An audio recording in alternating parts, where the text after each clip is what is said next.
High বন্ধুরা, আমি মমতা মান্না আবার চলে আসলাম তোমাদের সামনে নতুন একটা রেসিপি নিয়ে।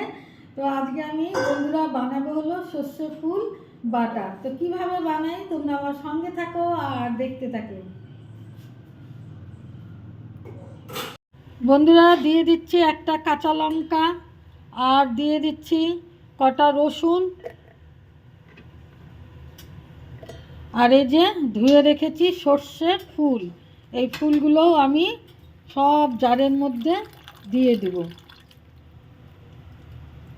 জারের মধ্যে দিয়ে দিলাম।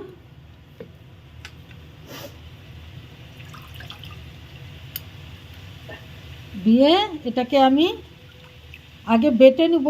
যদি জল লাগে তবেই জল দেবো এক্সট্রা করে, আর যদি জল না লাগে তাহলে আর আমি জল দেব না। তো তাহলে আগে আমি এগুলোকে আমি বেটে নিই, কারণ এই যে ধুয়েছি তো ওর মধ্যে একটু জল আছে। তো এটাকে আমি বেটে মশলা করে নিই, মানে বেটে নিই। ভুলে গেছিলাম নারকেলগুলো এর মধ্যে দিতে, তো এখন নারকেলটা আমি দিয়ে দেবো। এই যে নারকেল কুচি আমি এর মধ্যে দিয়ে দিলাম, ভুলে গেছিলাম। তো একটু জল দিয়ে দিই, এই যে জলটা দিয়ে দিচ্ছি। দিয়ে এবার ফাইনালি আমি বেটে নেব। তখন আর কি নারকেলটা দিয়ে মানে ভুলে গেছিলাম দিতে। বন্ধুরা যে খুলে দেখা যাক, এই যে বাহ সুন্দর হয়েছে বাটাটা দেখুন। আর এখানে হলো তেলটা গরম হয়ে গেছে, সরষের তেল দিয়েছি আমি। আর এটা আমি এখন ঢেলে দেব।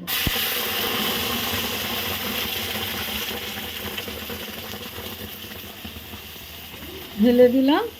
তো এর সাথে আমি লবণ দিয়ে দেব, যতটুকু লবণ লাগবে ঠিক ততটুকুই আমি লবণটা এর মধ্যে দিয়ে দিলাম। তো এখন এটাকে আমি জলটাকে শুকিয়ে নেব, ভালো করে নেড়ে নেব। বন্ধুরা এই দেখুন হয়ে গেছে। তো নামানোর আগে আমি একটু বিট নুন দিয়ে দেবো এর মধ্যে। দেখুন অল্প সামান্য পরিমাণে বিট নুন দিয়ে দিলাম। আর আগে তো দিয়েছি সাদা লবণ, ওটা তো শেয়ার করেছি। তো এই যে বিট নুনটা দিয়ে একটু নেড়ে নিলাম। তো এখন আমি নামিয়ে ফেলবো। রেডি হয়ে গেল সর্ষে ফুল বাটা।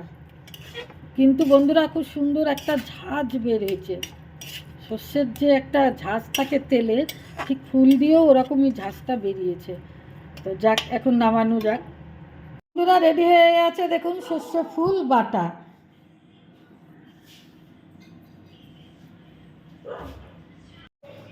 বন্ধুরা রেডি হয়ে গেছে সর্ষে ফুল বাটা।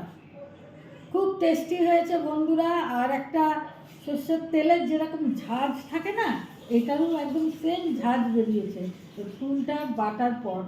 হ্যাঁ, তো যাই হোক, তো আমার এই রেসিপিটা যদি তোমাদের ভালো লেগে থাকে তাহলে প্লিজ লাইক শেয়ার কমেন্ট করবে, আর সাবস্ক্রাইব করে আমার চ্যানেলটার পাশে থাকবে।